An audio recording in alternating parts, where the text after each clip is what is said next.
Hujan deras disertai angin kencang mengakibatkan sebuah pohon besar di depan Masjid Sunda Kelapa, Menteng, Jakarta Pusat tumbang dan melintang di badan jalan. Tumbangnya pohon jenis mahoni itu turut menimpa 6 mobil yang terparkir.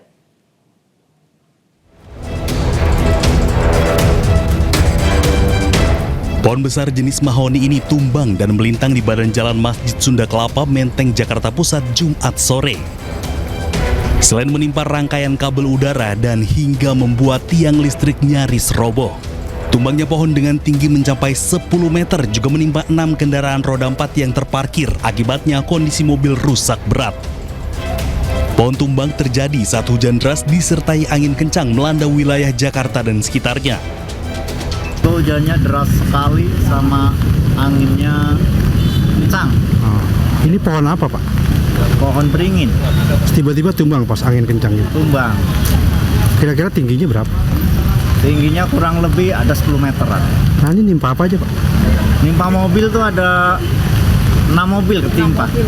Ada korban nggak di dalam, Pak? Ada Kalau pengemudi? korban jiwa nggak ada. Mobil lagi diparkir ya? Lagi pada parkir ya di Masjid Sunda Kelapa. Akibat kejadian ini, arus lalu lintas Jalan Masjid Sunda Kelapa terpaksa ditutup karena tidak bisa dilalui kendaraan. Dari Jakarta, Rani Sanjaya, iNews melaporkan. Informasi lain pemirsa, pasca pembakaran yang terjadi pada lapak pedagang di kawasan Kalibata, Jakarta, Kamis malam, situasi berangsur kondusif. Polisi telah memeriksa 6 orang saksi untuk mendalami kasus ini.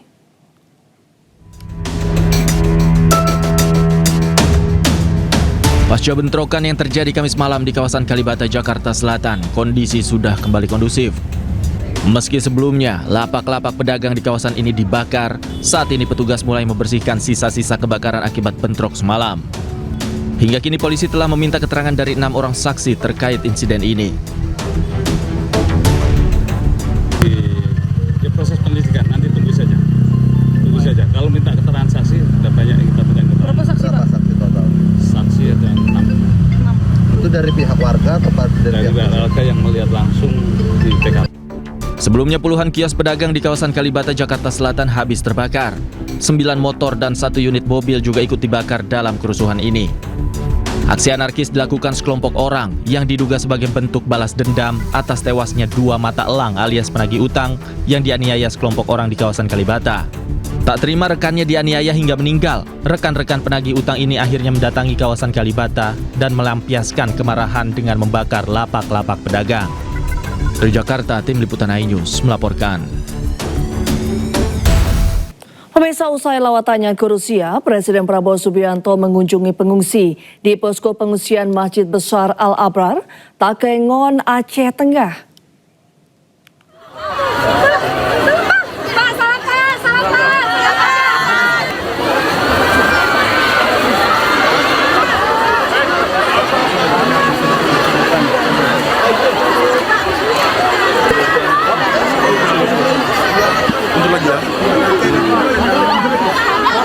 Presiden Prabowo mengunjungi korban bencana di posko pengungsian SMPN 2 WIH Pesam, Kabupaten Banda Meriah. Presiden tiba siang hari seusai mengunjungi Aceh Tamiang. Masyarakat pun antusias menyambut Presiden Prabowo. Mereka bahkan berebut untuk berfoto dan bersalaman dengan Presiden. Dalam kunjungannya yang ketiga di Aceh ini, Presiden berjanji akan mengganti semua rumah milik korban bencana Aceh.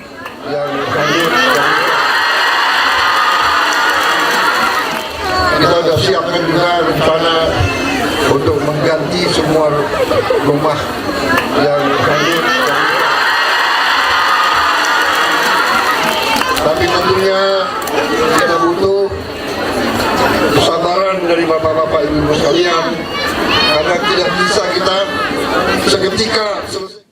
Sebelumnya, Presiden Prabowo Subianto meninjau dan mengunjungi para pengungsi banjir bandang dan tanah longsor di Karangbaru, Aceh Tamiang.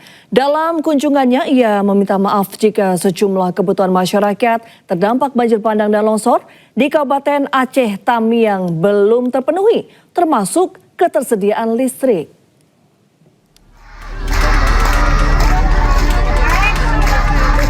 Presiden Prabowo Subianto didampingi Gubernur Aceh Muzakir Manaf meninjau korban banjir di Aceh Tamiang, Aceh, Jumat siang.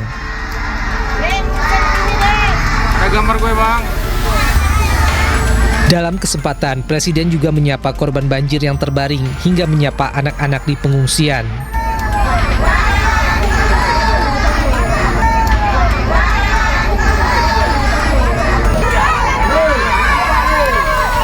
Presiden Prabowo memastikan pemerintah tak akan tinggal diam dan akan terus turun membantu masyarakat terdampak.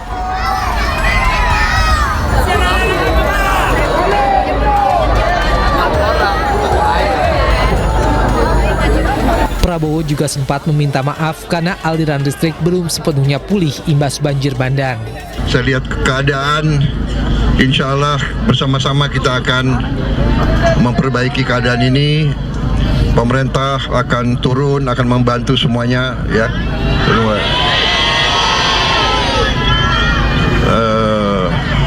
Saya minta maaf kalau masih ada yang belum. Kita sedang bekerja keras.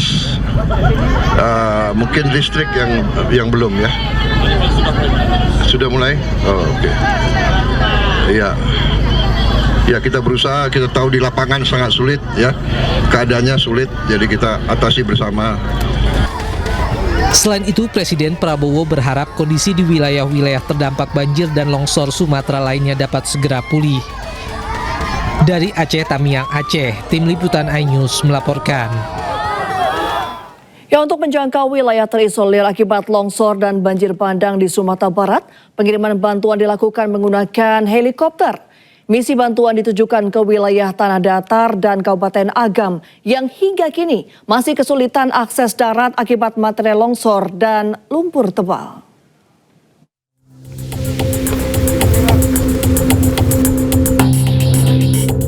Kepedulian terhadap masyarakat yang terdampak longsor dan banjir bandang di wilayah Sumatera Barat terus diwujudkan melalui distribusi logistik dari Lanut Sultan Syahrir menggunakan helikopter. Misi bantuan ditujukan ke wilayah Tanah Datar dan Kabupaten Agam yang hingga kini masih kesulitan akses darat akibat material longsor dan lumpur tebal. Pada misi pertama, helikopter menurunkan logistik seberat 1.300 kg di lapangan sawah Lingkuang, Tanah Datar. Bantuan ini terdiri dari bantuan pokok, makanan siap saji, air mineral, perlengkapan bayi, serta obat-obatan bagi pengungsi. Sementara itu, misi kedua dilakukan ke lapangan Jorong Masang, Kabupaten Agam dengan membawa bantuan seberat 1.500 kg yang langsung diterima perwakilan posko bencana setempat. Dan ke bagian utara yaitu bagian Pasaman dan Pasaman Barat, Palambayan, Kabupaten Agam. Kemudian di bagian agak selatan timur ada ke Solok, kemudian ke lebih selatan lagi ke pesisir dan pesisir selatan. Pengiriman bantuan melalui udara akan terus dioptimalkan agar kebutuhan warga terdampak bencana dapat terpenuhi. Dari Padang, Sumatera Barat, Agung Sulistyo, iNews melaporkan. Kembali di iNews sore, pemirsa, evakuasi 2 orang lansia penderita stroke di Desa Burni Pase, Bener Meriah, Aceh berlangsung dramatis. Anggota TNI yang membantu evakuasi harus berjalan kaki melewati jalan terjal hingga 6 km.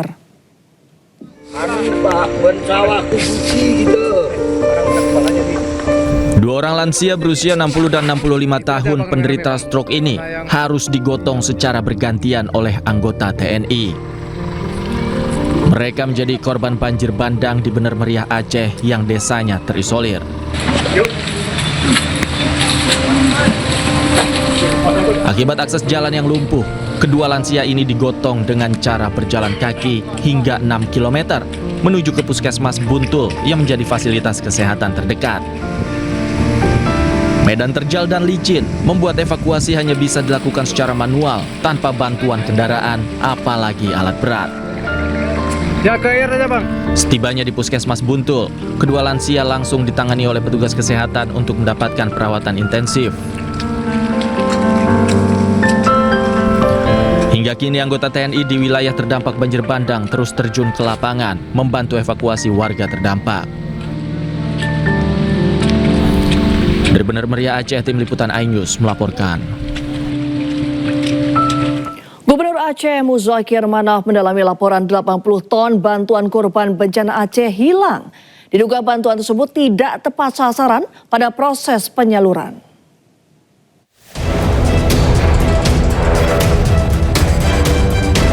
Gubernur Aceh Muzakir Manaf atau Mualem mengaku telah menerima laporan sebanyak 80 ton bantuan untuk korban bencana Aceh hilang. Bantuan tersebut diduga tidak sampai ke tujuan untuk wilayah Aceh bagian tengah yang dilanda bencana. Mualem menegaskan dirinya belum mengetahui pasti laporan kehilangan bantuan tersebut. Persoalan ini akan dicek kembali bersama TNI dan Polri. Sebenarnya kalau Benang Meriah Aceh Tengah, kalau kita pikir-pikir ya sudah maksimal. Tapi itu nanti lapangan mereka tepat sasaran atau tidak. Saya dengar berita, di berita burung atau berita tidak valid ya. Ini ada 80 ton yang hilang entah kemana. Kita turunkan semua di Benang Meriah. Dan banyak donatur yang menyumbangkan. Tetapi seperti itu tidak tepat kepada sasaran. Jadi kita mohon kepada semua orang-orang di situ, relawan di situ tepat sasaran lah. Dan juga kita mohon kepada Bapak Sagor, Bupati Benang Meriah supaya dengan seadil-adilnya membagi sembako. Sebelumnya, Mualem resmi menetapkan perpanjangan status keadaan tanggap darurat bencana hidrometeorologi Aceh hingga 2 pekan ke depan. Penetapan status tanggap darurat bencana tersebut akan berlangsung selama 14 hari terhitung sejak 12 Desember hingga 25 Desember 2025. Dan dapat diperpanjang atau diperpendek sesuai dengan kondisi dan kebutuhan. Dari Banda Aceh, Syukri Syarifuddin, iNews melaporkan. Puluhan warga Kecamatan Putri Betung, Kabupaten Gayo Lues, Aceh berburu sembako ke Aceh Tenggara. Mereka harus berjuang dengan berjalan kaki menggendong bahan baku dengan kain melewati bukit yang terjal dan ekstrim. Warga memanggul.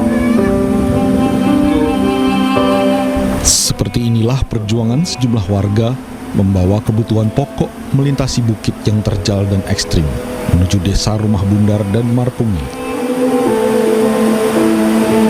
Kondisi jalan menuju Kabupaten Gayo Lues putus total, memaksa warga harus berjuang untuk mendapatkan sejumlah bahan makanan ke Aceh Tenggara. Desa Marpungi berada di Kecamatan Putri Betung, Gayo Lues, merupakan desa yang berbatasan langsung dengan Kabupaten Aceh Tenggara dan hingga kini masih terisolir. Akses jalan yang putus dan kebutuhan pokok yang sangat mahal di Gayo Lues membuat Sapwan dan warga lainnya mencari dan membeli kebutuhan pokok ke Kabupaten Aceh Tenggara dikarenakan lebih dekat dan mudah didapat. Posisi kami di sana terisolasi ya. Terisolasi. Terpaksa kami ngambil bahan makanan dari Aceh Tenggara. Ya. Kenapa ke Aceh Tenggara, Bang? Lebih dekat ke Aceh Tenggara, ke Gayo Lues jalannya putus total. Putus total. Kebutuhan pokok di Kabupaten Gayo Lues seperti harga beras sudah mencapai Rp500.000 per sak dengan berat 15 kg. Selain beras, harga BBM juga melambung tinggi hingga mencapai Rp50.000 per liter. Dari Kabupaten Aceh Tenggara, Aceh, Medi Arjuna, iNews melaporkan. Pemirsa, aksi heroik seorang kepala desa Babah Krueng di Pidijaya, Aceh jadi sorotan publik. Kades bernama Ismail nekat menerobos arus deras banjir bandang untuk menyelamatkan warganya yang terjebak.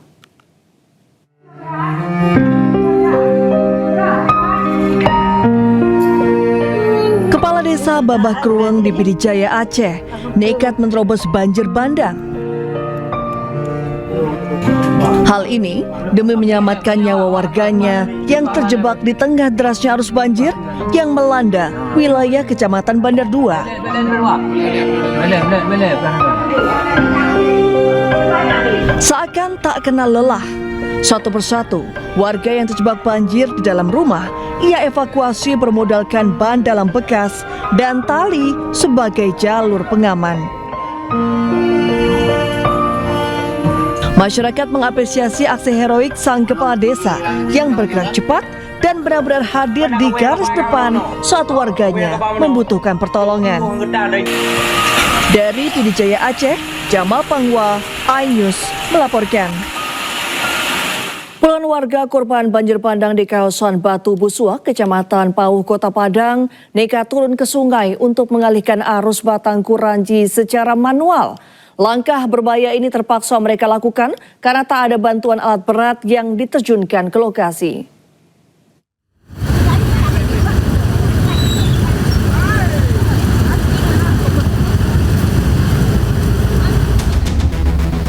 Pasca banjir susulan yang terjadi di kawasan Batu Busua, Padang, Sumatera Barat, Rabu kemarin.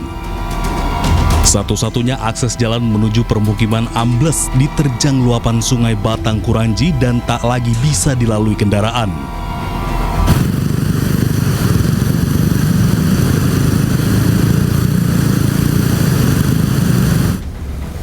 Akibatnya, lebih dari 300 kepala keluarga terpaksa terisolir tanpa bantuan logistik yang memadai. Banjir bandang yang menerjang wilayah ini juga membentuk aliran sungai baru yang mengancam putus totalnya akses jalan menuju permukiman warga.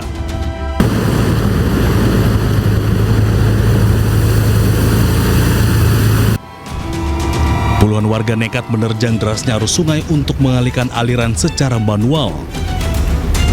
Warga mengaku geram karena sudah lebih dari 2 minggu pasca banjir bandang tak ada satupun alat berat yang diterjunkan untuk menangani sungai yang terus menggerus akses jalan kampung. Sudah ada turun, cuman dari Semen Padang. Semen Padang udah di atas, yang mengkurdi di atas. Jadi yang sekarang dampaknya yang memutus aset kan ini Pak. Ya. Jadi alat itu tidak ada dipekerjakannya. Jadi kami yang di sini sudah sangat kesusahan untuk transportasi masa sembako. Apalagi jalan udah putus, bagaimana anak-anak kami sekolah mau makan. Jadi kami sangat bermohon kepada yang bersangkutan kepada pemerintahan Kota Padang, kami segera direnovasi ke Pak. Dengan peralatan seadanya, warga bergotong royong mengubah arah air agar tidak semakin merusak jembatan dan badan jalan yang menjadi sumber mobilitas utama di kampung tersebut. Dari Padang, Sumatera Barat, Budi Sunandar, iNews melaporkan. Dan pemirsa, selanjutnya kita akan bergabung dengan jurnalis iNews Agung Sulistyo yang saat ini berada di salah satu posko bencana di Padang Panjang, Sumatera Barat. Selamat sore Agung, bagaimana perkembangan terbaru pencarian puluhan korban yang masih hilang? Baik, pemirsa, saya berada di posko komando tanggap darurat Kota Padang Panjang dan dapat saya laporkan untuk hari ini dari hasil pencarian. Dalam beberapa hari ini tim SAR berhasil menemukan total jenazah itu 41 jenazah. Kemudian yang hilang itu masih dinyatakan hilang ada 31 orang yang masih dinyatakan hilang. Dan itu data yang baru masuk di posko komando tanggap darurat Padang Panjang. Dan juga untuk saat ini proses pencarian korban ini masih terus dilakukan oleh petugas tim gabungan, tim SAR gabungan, dan mereka juga harus berpacu dengan waktu karena cuaca yang sewaktu-waktu bisa berubah di lokasi pencarian di sepanjang aliran sungai Batang Ane ini. Seperti kemarin, petugas dan pekerja alat berat di lokasi kejadian itu terpaksa harus menyelamatkan diri di lokasi karena hujan deras dan debit air sungai Batang Ane yang tiba-tiba tinggi karena curah hujan saat ini masih dalam keadaan curah hujan masih cukup tinggi di kawasan ini. Ya, sampai kapan pencarian akan dilakukan, Agung? Baik, untuk tanggap darurat di Kota Padang Panjang sendiri ini akan dilaksanakan sampai besok. Kemarin ada penambahan tanggap darurat itu sampai 3 hari dan besok adalah hari akhirnya. Namun ini masih dalam proses harus evaluasi dulu dan entah itu akan ditambah lagi atau harus berhenti. Berhenti itu tergantung dari hasil evaluasi besok. Dan kemudian saya informasikan juga untuk jalur jalan nasional di Lembah Anai untuk saat ini masih terus dikebut untuk pengerjaannya. Dan mulai hari ini itu kendaraan roda 4 itu tidak boleh memasuki kawasan Lembah Anai karena petugas dari HKI, pekerja proyek dari HKI ini sedang melakukan proses perbaikan. Jadi yang hanya bisa melintas itu adalah kendaraan sepeda motor dan itu pun terjadwal. Untuk pagi itu pada pukul 6 hingga pukul 8 pagi dan pada sore harinya pada pukul setengah 5 sore hingga pukul setengah 7. Dan itu pembukaan jalan ini juga bisa secara tiba-tiba ditutup tergantung pada situasi cuaca yang ada di sekitar lokasi atau di sepanjang jalan jalur Mbah Ana ini. Dan ditargetkan untuk selesai jalur untuk pembuatan jalan darurat di jalur lintas nasional ini ditargetkan tanggal 16 itu sudah bisa dilalui oleh kendaraan roda 4. Baik, Agung. Baik, Agung, saat ini Anda berada di posko, mungkin boleh diperlihatkan seperti apa kondisi warga yang berada di posko pengungsian di sana, Agung? Baik, kalau di sini tidak ada pengungsian, di sini hanya sebagai pusat komando dan data-data yang masuk, baik itu data pengungsi maupun data korban itu ada di sini dan pihak keluarga yang mencari pun ada di sini. Baik, kita akan melihat bagaimana situasi di sekitar posko. Ya, ini petugas dari BPBD Kota Padang ini sedang melakukan pendataan. Ya, sedang melakukan pendataan ini. Dan ini jumlah korban yang meninggal dunia. Ini yang meninggal dunia dari Kota Padang ya? Ya, dari Kota Padang serta di luar kota dengan total yang meninggal saat ini 41 orang dan total hilang 32 orang. Ya, itu data terakhir, Bang? Ya, data update terakhir kita per 12 Desember 2025. Oke, baik pemirsa, kemarin juga ditemukan salah satu jenazah ditemukan di daerah Padang atau sekitar di kawasan Kasang. Itu ditemukan satu jenazah sudah tidak bisa dikenali namun memiliki ciri-ciri yaitu berjenis kelamin wanita karena terlihat dari rambut yang panjang, kemudian memakai behel gigi berwarna hijau. Dan untuk saat ini jenazah ini sudah dibawa ke rumah sakit Bayangkara untuk dilakukan identifikasi, dan bagi pihak keluarga yang merasa kehilangan anggota keluarganya bisa langsung ke rumah sakit Bayangkara untuk memastikan atau untuk diminta data terakhirnya, data keluarga untuk memastikan kalau itu memang anggota keluarganya. Ya. Baik, Agung, meskipun Anda tidak berada di posko, mungkin bisa diceritakan seperti apa kondisi posko pengungsian di sana? Apakah layanannya sudah cukup baik untuk terutama kelompok rentan seperti lansia, lalu ibu hamil dan juga balita? Baik, untuk posko ini sebagian besar para pengungsi ini sudah dipindahkan ke Rusunawa dan juga diberi rumah kontrakan. Ya, semua biayanya itu ditanggung oleh pemerintah Kota Padang Panjang. Dan untuk segala kebutuhan ini sudah mencukupi, bahkan untuk pengungsi yang hamil, yang ibu-ibu hamil juga itu sudah diawasi, dan ada beberapa ibu hamil yang sedang menunggu jadwal kelahiran. Dan untuk segala fasilitas sudah dipenuhi oleh pihak pemerintah sambil menunggu pembangunan hunian sementara yang rencana dalam waktu dekat akan dibangun. Ya. Baik, Agung Sulistyo, terima kasih atas laporan Anda dari Padang Panjang, Sumatera Barat. Semangat bertugas kembali, Agung. Untuk mengurangi himpitan ekonomi, pemerintah menyalurkan bantuan langsung tunai sementara kesejahteraan rakyat atau BLTS Kesra. Penyaluran BLT Kesra bertujuan untuk menjaga daya beli keluarga rentan di penghujung tahun.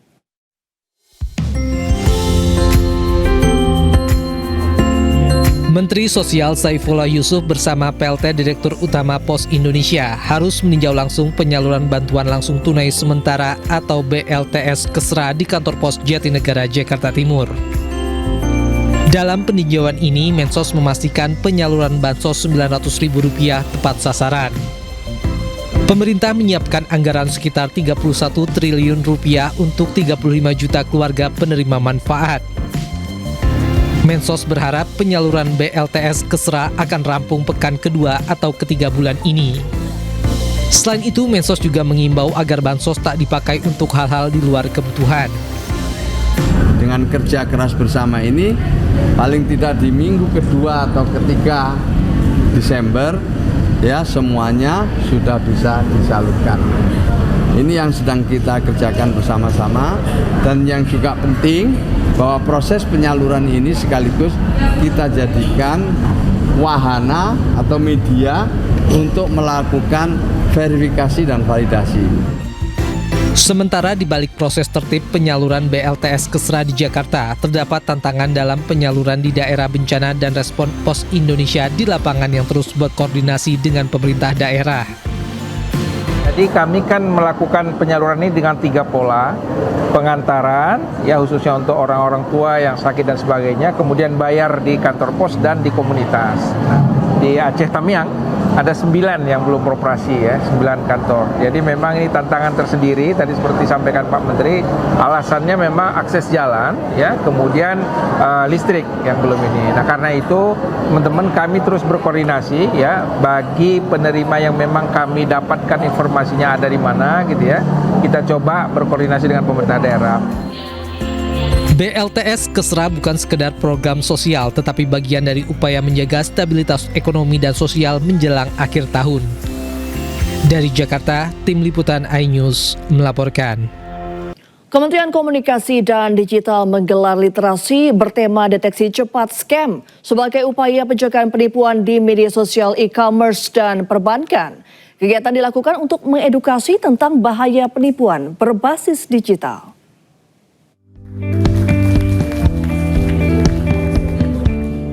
Kementerian Komunikasi dan Digital menggelar diseminasi informasi bertema deteksi cepat scam sebagai upaya pencegahan penipuan di media sosial, e-commerce, dan perbankan. Kegiatan ini berlangsung di Fakultas Ekonomi dan Bisnis Universitas Jenderal Sudirman. Literasi digital dinilai menjadi kebutuhan mendesak di tengah perkembangan teknologi yang serba cepat. Justru ini penting sekali, Bapak Ibu yang terkait dengan transaksi keuangan ini sangat membahayakan. Ditambah lagi terkadang ya, bukan hanya di kita tapi ada intrik-intrik tertentu kalau orang ingin nipu dan sebagainya. Nah, itu harus satu perhatian yang komprehensif. Sementara kegiatan ini digelar karena maraknya kasus penipuan digital yang kerap tidak disadari oleh masyarakat. Sehingga edukasi dan literasi digital menjadi langkah penting untuk meminimalisir resiko tersebut. Hal yang mungkin disadari tidak disadari itu terjadi gitu, dan kita semua ngalamin, sehingga yang namanya edukasi literasi kepada masyarakat itu menjadi penting. Dan harapannya dengan teman-teman mahasiswa, dengan teman-teman dosen yang hadir hari ini bisa menyampaikan apa yang sudah disampaikan oleh para pembicara, karena sebagus apapun regulasi, sebagus apapun teknologi, kembali lagi kepada manusianya, bagaimana manusia itu bisa menjadi protek terhadap diri sendiri. Literasi ini diharapkan dapat meningkatkan kewaspadaan masyarakat terhadap berbagai modus penipuan digital yang terus berkembang. Dari Banyumas, Jawa Tengah, Saladin Ayubi, iNews melaporkan. Pemirsa, majalah gaya hidup high-end kembali menggelar High Tea with High-End. Kali ini bekerjasama dengan The Gramercy Alam Sutra di Tangerang Selatan, Banten. Ajang sosial ini digelar untuk memberikan pengalaman yang memadukan keindahan dan kemewahan di tengah suasana hijau Alam Sutra. Pelaku bisnis dan sosialita mengikuti ajang sosial yang digelar High End Magazine bersama The Gramercy Alam Sutra di Tangerang Selatan, Banten. Acara dengan tema Living the Legacy mengajak komunitas merasakan kualitas hidup yang elegan, tenang, dan penuh nilai yang dapat diwariskan. Kolaborasi High Tea with High End bersama The Gramercy memanjakan para tamu dengan beragam layanan spesial seperti hand massage, styling session, serta sajian kuliner dan sesi live drink making experience. Ini acaranya seru banget karena selain edukasi soal rumah, terus tentang jewelry juga, dan tentang kecantikan yang beauty tadi yang dari Babor. Itu acara seru banget. High End hari ini kolaborasi dengan The Gramercy, perumahan dari Alam Sutra. Jadi tema kali ini adalah kita mengangkat Living the Legacy. Jadi kita pengen mengedukasi komunitas kita yang datang hari ini bahwa hunian itu bukan hanya tempat tinggal, tapi bagaimana mempunyai nilai legacy untuk anak-anak atau untuk warisan. High Tea with High End juga menghadirkan kenyamanan dan ketenangan melalui suasana hijau di The Gramercy Alam Sutra. Ikut serta dengan High End untuk mensosialisasikan kualitas hidup yang dimana kita usung dengan tema Legacy of Living, dan kita percaya bahwa rumah itu bukan hanya untuk tempat tinggal, tapi juga kita pikirkan bagaimana kenyamanan, tren sosial saat ini, dan juga kemewahan yang kita harus siapkan di setiap sudut rumah. Selain ajang sosialita, High Tea with High End juga menjadi ajang untuk memperluas jaringan serta wadah dalam menjalin kerjasama. Dari Tangerang Selatan, Banten, Nunung Purnomo dan Galuh, iNews melaporkan. Yang masih di iNews sore pemirsa, Polres Metro Jakarta Utara menetapkan supir mobil SPPG yang menabrak siswa SD di Kalibaru, Cilincing, Jakarta Utara sebagai tersangka akibat kelalaian mengemudi. Pasca kejadian, dapur SPPG penyalur makan bergizi gratis untuk murid SDN Kalibaru 01 tidak beroperasi sementara waktu. Dan pemirsa, usai sudah kebersamaan kita dalam iNews sore hari ini. Temukan informasi terbaru lainnya di www.inews.id. Cuplikan tayang berita iNews dapat Anda saksikan di kanal YouTube @officialinews. Dan jangan lupa saksikan iNewsroom sesaat lagi bersama rekan saya Davi Pratama. Ya, update informasi terbaru Anda dengan berita-berita aktual juga hangat. Dan sejukkan dulu dengan air mineral yang murni pasti sejuknya. Saya Reni Armsari pamit undur diri. Selamat beraktivitas dan sampai jumpa.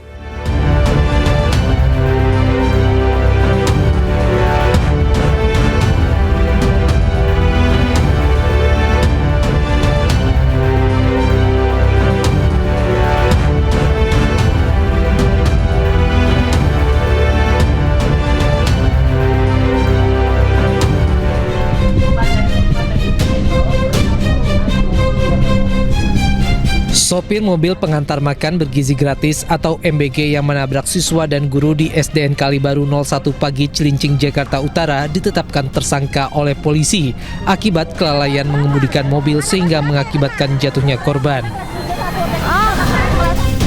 Polisi juga memastikan mobil yang digunakan tersangka dalam kondisi layak jalan dan tidak ada kekurangan.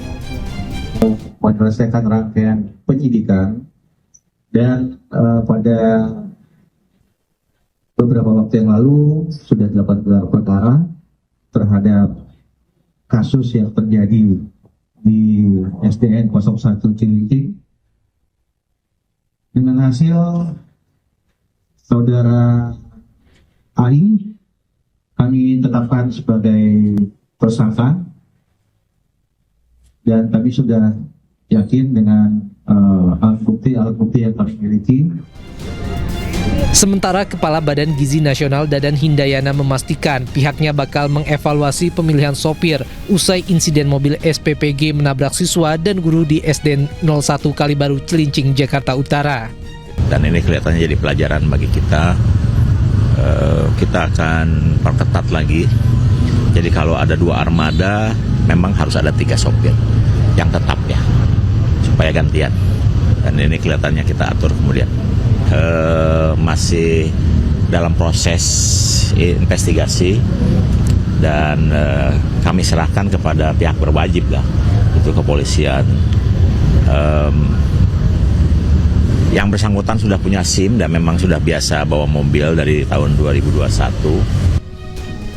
Sedangkan dapur SPPG penyalur makan bergizi gratis atau MBG untuk murid SDN Kalibaru 01 yang berada di Jalan Kalibaru Timur 8 Cilincing, Jakarta Utara tidak beroperasi sementara waktu. Dari Jakarta, tim liputan iNews melaporkan.